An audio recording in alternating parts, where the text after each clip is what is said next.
Ladies and gentleman, ನೆಲ ಜಲ ಭಾಷೆಗಾಗಿ ಪ್ರಾಮಾಣಿಕ ಪತ್ರಿಕೋದ್ಯಮ. ನೀವು ನೋಡ್ತಾ ಇದ್ದೀರಾ ಫೋಕಸ್ ಟಿವಿ. ಪ್ರತಿದಿನದ ಪ್ರಚಲಿತ ವಿದ್ಯಮಾನಗಳ ಕುರಿತ ಎಕ್ಸ್ಪ್ಲೇನರ್ಗೆ ಸ್ವಾಗತ. ನಾನು ಹಬೀಬ್ ದಂಡಿ. ಎಸ್ ವೀಕ್ಷಕರು, ಪ್ರತಾಪ್ ಸಿಂಹ ಕುರಿತ ಒಂದು ದೊಡ್ಡ ಅಪ್ಡೇಟ್ ಈಗ ಬರ್ತಾ ಇದೆ. ಪ್ರತಾಪ್ ಸಿಂಹ ಮಾಜಿ ಸಂಸದರು, ಸದ್ಯಕ್ಕೆ ಬಿಜೆಪಿಯ ರಾಜಕಾರಣಿಯಾಗಿರ್ತಕ್ಕಂಥ ಪ್ರತಾಪ್ ಸಿಂಹ ಸದ್ಯಕ್ಕೆ ಅತಂತ್ರ ಪರಿಸ್ಥಿತಿಯನ್ನ ಎದುರಿಸ್ತಾ ಇದ್ದಾರೆ ಅನ್ನೋದು. ಯಾವಾಗ 2024ರಲ್ಲಿ ಅವರಿಗೆ ಎಂಪಿ ಟಿಕೆಟ್ ನಿರಾಕರಿಸಿ ನಂತರ ಈಗ ಸದ್ಯಕ್ಕೆ ಮುಂಬರುವಂತಹ 2028ರ ಚುನಾವಣೆಗೆ ಒಂದು ವಿಧಾನಸಭಾ ಕ್ಷೇತ್ರದ ಹುಡುಕಾಟದಲ್ಲಿ ನಿರತರಾಗ್ತಿದ್ದಾರೆ. ಹಾಗಾಗಿ ಈಗ ಸದ್ಯಕ್ಕೆ ಅವರು ಕಾನ್ಸಂಟ್ರೇಟ್ ಮಾಡಿರ್ತಕ್ಕಂಥದ್ದು ಮೈಸೂರಿನ ಚಾಮರಾಜ ಕ್ಷೇತ್ರ. ಆ ಕ್ಷೇತ್ರದಲ್ಲಿ ತಾವು ಸ್ಪರ್ಧಿಸಬೇಕು ಅನ್ನುವಂಥದ್ದು. ಆದರೆ ಈಗಾಗಲೇ ಅಲ್ಲಿನ ಬಿಜೆಪಿ ಮಾಜಿ ಶಾಸಕರಾಗಿರ್ತಕ್ಕಂಥ ನಾಗೇಂದ್ರ ತೀವ್ರ ವಾಗ್ದಾಳಿಯನ್ನ ಪ್ರತಾಪ್ ಸಿಂಹ ವಿರುದ್ಧ ನಡೆಸಿದ್ದಾರೆ. ಅವರು ಹುಲಿ ಸಿಂಹ ಇದ್ದ ಹಾಗೆ ಎಲ್ಲಿ ಬೇಕಿದ್ರು ನಿಂತ್ಕೊಂಡು ಗೆಲ್ಲಬಹುದು, ನನ್ನ ಕ್ಷೇತ್ರವೇ ಯಾಕೆ, ನಾನು ಈಗಾಗಲೇ ಕಳೆದ 20-25 ವರ್ಷಗಳಿಂದಲೂ ಕೂಡ ಈ ಕ್ಷೇತ್ರದಲ್ಲಿ ಸಾಕಷ್ಟು ಕೆಲಸವನ್ನ ಮಾಡಿದ್ದೇನೆ.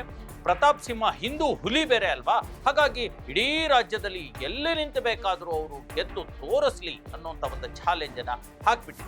ಇದೆಲ್ಲವೂ ನಿಮಗೆ ಗೊತ್ತು. ಆದ್ರೆ ಇವತ್ತಿನ ಬೆಳವಣಿಗೆ ಏನು ಅಂತಂದ್ರೆ, ಪ್ರತಾಪ್ ಸಿಂಹ ಏನು ಕಂಡಿಟ್ಟಿರ್ತಕ್ಕಂಥ ಚಾಮರಾಜ ಕ್ಷೇತ್ರದಲ್ಲಿ ಈಗ JDS ಅಭ್ಯರ್ಥಿಯಾಗಿ ನಿಖಿಲ್ ಕುಮಾರಸ್ವಾಮಿ ಸ್ಪರ್ಧೆ ಮಾಡುವಂತಹ ಎಲ್ಲಾ ತೀರ್ಮಾನಗಳು JDS ಪಕ್ಷದಿಂದ ಆಗಿವೆ ಅನ್ನುವಂಥದ್ದು. ಯಾಕಂದ್ರೆ ಈಗಾಗಲೇ ನಿಖಿಲ್ ಕುಮಾರಸ್ವಾಮಿ ಕೂಡ 3 ಬಾರಿ ಸತತ ಸೋಲನ್ನ ಕಂಡಿರ್ತಕ್ಕಂಥದ್ದು. ಹಾಗಾಗಿ ಈ ಬಾರಿ ಶತಾಯಗತಾಯ ಗೆಲ್ಲಲೇಬೇಕು, ಕುಮಾರಸ್ವಾಮಿ ಅವರು ಮುಖ್ಯಮಂತ್ರಿ ಮಾಡಲೇಬೇಕು. ಆ ನಿಟ್ಟಿನಲ್ಲಿ ಸೇಫ್ ಕ್ಷೇತ್ರಗಳನ್ನ JDS ನೋಡ್ತಾ ಇದೆ. ಹಾಗಾಗಿ ಒಕ್ಕಲಿಗರ ಮತಗಳೇ ನಿರ್ಣಾಯಕವಾಗಿರ್ತಕ್ಕಂಥ ಮೈಸೂರಿನ ಚಾಮರಾಜ ಕ್ಷೇತ್ರದಲ್ಲಿ ನಿಖಿಲ್ ಕುಮಾರಸ್ವಾಮಿ ಅವರನ್ನ ಕಣಕ್ಕೆ ಇಳಿಸಲಾಗುತ್ತೆ.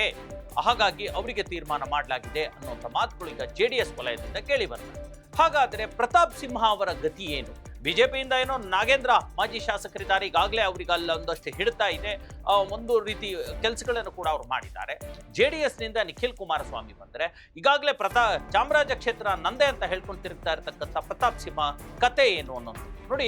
ಮೊನ್ನೆ ಸಂಕ್ರಾಂತಿ ಹಬ್ಬಕ್ಕೆ ಕೆಲವೇ ದಿನಗಳ ಹಿಂದೆ ಅವರು ಅಮಿತ್ ಶಾ, ನರೇಂದ್ರ ಮೋದಿ ಮತ್ತು HD ದೇವೇಗೌಡರ ಫೋಟೋಗಳನ್ನು ಹಾಕಿರ್ತಕ್ಕಂಥ ಒಂದಷ್ಟು ಸ್ವೀಟ್ ಬಾಕ್ಸ್ಗಳನ್ನ ಆ ಒಂದು ಚಾಮರಾಜ ಕ್ಷೇತ್ರದಲ್ಲಿ ಅವರು ಹಂಚಿದ್ದಾರೆ.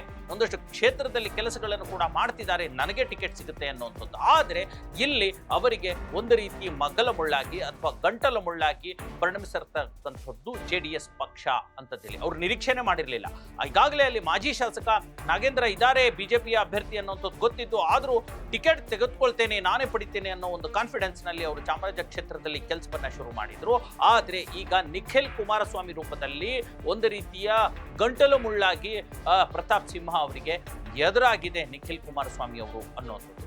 ಇದಲ್ಲದೆ ಈಗಾಗಲೇ ಅಲ್ಲಿ ಕಾಂಗ್ರೆಸ್ ಪಕ್ಷದ ಹಾಲಿ ಶಾಸಕರಿದ್ದಾರೆ, ಹರೀಶ್ ಗೌಡ ಅನ್ನುವಂಥವ್ರು ಈಗಾಗಲೇ ಕಾಂಗ್ರೆಸ್ ಪಕ್ಷದ ಹಾಲಿ ಶಾಸಕರಿದ್ದಾರೆ. ಅವರು ಕೂಡ ಕ್ಷೇತ್ರವನ್ನ ತಮ್ಮ ಹಿಡಿತದಲ್ಲಿ ಇಟ್ಕೊಂಡಿದ್ದಾರೆ.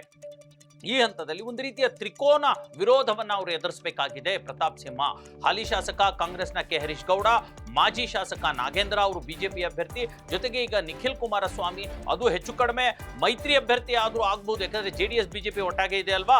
ಹಾಗಾಗಿ ಮೈತ್ರಿ ಅಭ್ಯರ್ಥಿಯಾಗಿ ನಿಖಿಲ್ ಕುಮಾರಸ್ವಾಮಿ ಬಂದು ಬಿಟ್ರೆ ಪ್ರತಾಪ್ ಸಿಂಹ ಅವರ ಗತಿ ಏನು ಅನ್ನೋದು. ಹಾಗಾದ್ರೆ ಇಲ್ಲಿ ಒಂದು ಪ್ರಶ್ನೆ ಹುಟ್ಕೊಳ್ಳುತ್ತೆ. ಈಗಾಗಲೇ ಪ್ರತಾಪ್ ಸಿಂಹ MP ಆಗಿ ಮೈಸೂರಲ್ಲಿ ಕೆಲಸ ಮಾಡಿರ್ತಕ್ಕಂಥದ್ದು, ಚಾಮರಾಜ ಕ್ಷೇತ್ರವೂ ಕೂಡ ಅವರಿಗೆ ಒಂದಷ್ಟು ಪರಿಚಿತ ಇದೆ. ಯಾಕೆ ನಿಖಿಲ್ ಕುಮಾರಸ್ವಾಮಿಯನ್ನ ಅಲ್ಲಿ ಇಂಪ್ಲಿಮೆಂಟ್ ಮಾಡ್ಲಾಗ್ತಾ ಇದೆ, ಯಾಕೆ ಕರೆಸ್ಕೊಳ್ಳಲಾಗ್ತಾ ಇದೆ ಅಂತಂದ್ರೆ, ಈಗಾಗಲೇ ಪ್ರತಾಪ್ ಸಿಂಹ ಮತ್ತು JDS ನಡುವಿನ ನಂಟು ಅಷ್ಟು ಚೆನ್ನಾಗಿಲ್ಲ.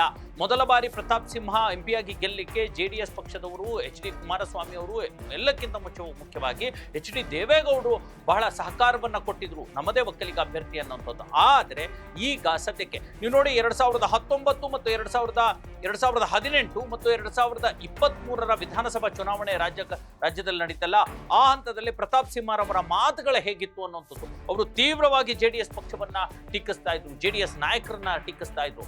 ಪ್ರತಾಪ್ ಸಿಂಹ ಅವರ ಬಹುಮುಖ್ಯ ವಿವಾದಾತ್ಮಕ ಹೇಳಿಕೆ ಏನ್ ಗೊತ್ತಾ? ಅಯ್ಯೋ, ಅವ್ರು JDS ನರ್ ಬಿಡ್ರಿ, 3 ಕೊಟ್ರೆ ಅತ್ತೆ ಕಡೆಗೆ, 6 ಕೊಟ್ರೆ ಸೊಸೆ ಕಡೆಗೆ ಇರ್ತಾರೆ, ಅವ್ರ ಪಕ್ಷನ ನಾಯಕರನ್ನ ನಾವು ನಂಬ್ಕೊಳಕ್ ಆಗಲ್ಲ ಅನ್ನೋಂಥ ಮಾತನ್ನ ಹೇಳಿದ್ರು. ಈ ಮಾತುಗಳನ್ನ JDS ಪಕ್ಷದ ನಾಯಕರಾಗ್ಲಿ, ಕಾರ್ಯಕರ್ತರಾಗ್ಲಿ ಅಥವಾ JDS ಪಕ್ಷ ಆಗ್ಲಿ ಮರ್ತಿಲ್ಲ.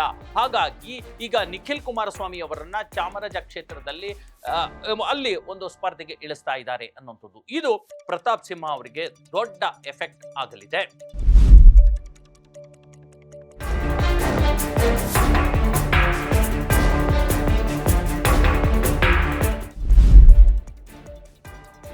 ಎಸ್ ವೀಕ್ಷಕರೇ, ಮತ್ತೊಂದು ಮಹತ್ವದ ಬೆಳವಣಿಗೆ ನಡೀತಾ ಇದೆ. ಈಗ ನೋಡಿ, ಬಿಜೆಪಿಯಲ್ಲೇ ಪ್ರತಾಪ್ ಸಿಂಹ ಅವರನ್ನ ಬೆಂಬಲಕ್ಕೆ ನಿಲ್ಲುವಂತವ್ರು ಯಾರೂ ಇಲ್ಲ ಅನ್ನೋಂಥದ್ದು. 2024 MP ಚುನಾವಣೆ ನಡೀತಲ್ಲ, ಅಲ್ಲಿ ಪ್ರತಾಪ್ ಸಿಂಹಗೆ ಬಿಜೆಪಿಯಿಂದ ಟಿಕೆಟೇ ಕೊಡ್ಲಾಗಿಲ್ಲ. ಅದಕ್ಕೆ ಬೇರೆ ಬೇರೆ ಕಾರಣಗಳಿದ್ದಾವೆ. ಆದ್ರೆ ಪಕ್ಷ ಅವರಿಗೆ ಸಪೋರ್ಟ್ ಮಾಡಲಿಲ್ಲ. ಅಲ್ಲಿ ಯದುವೀರ್ ಅವರಿಗೆ ಟಿಕೆಟ್ ಅನ್ನ ಕೊಟ್ಟು ಅವರು MP ಆಗಿ ಕೂಡ ಗೆದ್ರು.